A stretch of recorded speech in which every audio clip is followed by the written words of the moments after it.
शहर के एक कॉलोनी में एक बुजुर्ग कपल अंकल और आंटी रहते थे। वह कॉलोनी अभी जल्द ही बनी थी, इसलिए उसमें 4 से 5 घर बसे हुए थे।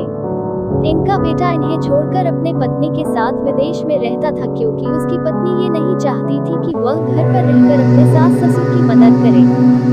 ये बुजुर्ग अंकल और आंटी जिस कॉलोनी में रहते थे, उन्हें हमेशा से यह डर रहता था कि कहीं कोई घटना ना हो जाए, इसलिए वे ज्यादा घर से बाहर नहीं निकलते थे। लेकिन उनका यह रूटीन था कि वह हर सुबह सूरज निकलने के बाद टहलने के लिए निकल जाते थे।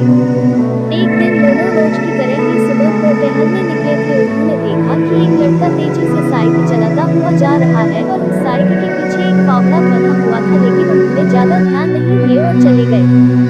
अगले दिन सुबह को फिर से वो लड़का तेजी से साइकिल चलाता निकला। उनके पीछे अंकल और आंटी जी भी गई।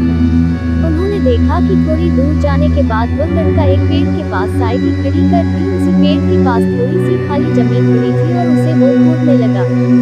अंकल और आंटी जी कुछ देर तक देखते रहे कि ये लड़का क्या कर रहा है, लेकिन लड़का जमीन खोदने जा रहा था। कुछ देर बाद उन्होंने लड़के से पूछा कि आप ये जमीन क्यों खोद रहे हो।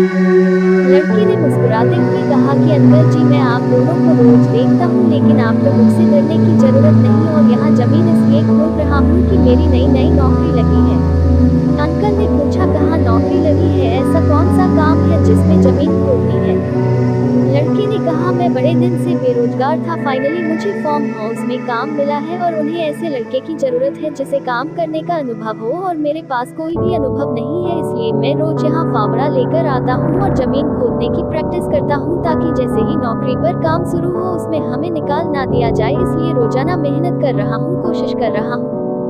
उस लड़के की बात सुनने के बाद अंकल और आंटी जी ने लड़के को आशीर्वाद दिया और बोला, बहुत ही बढ़िया बात है, प्रयास ही जिंदगी में सब कुछ है।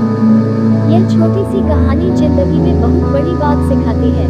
तो अगर हमें सक्सेस होना है तो सक्सेस के लिए सबसे जरूरी चीज है कि हमें लगातार मेहनत, कोशिश और प्रयास करनी होगी, तभी हम जीवन में सफल होंगे। वीडियो अच्छा लगे तो सब्सक्राइब, लाइक और शेयर करें।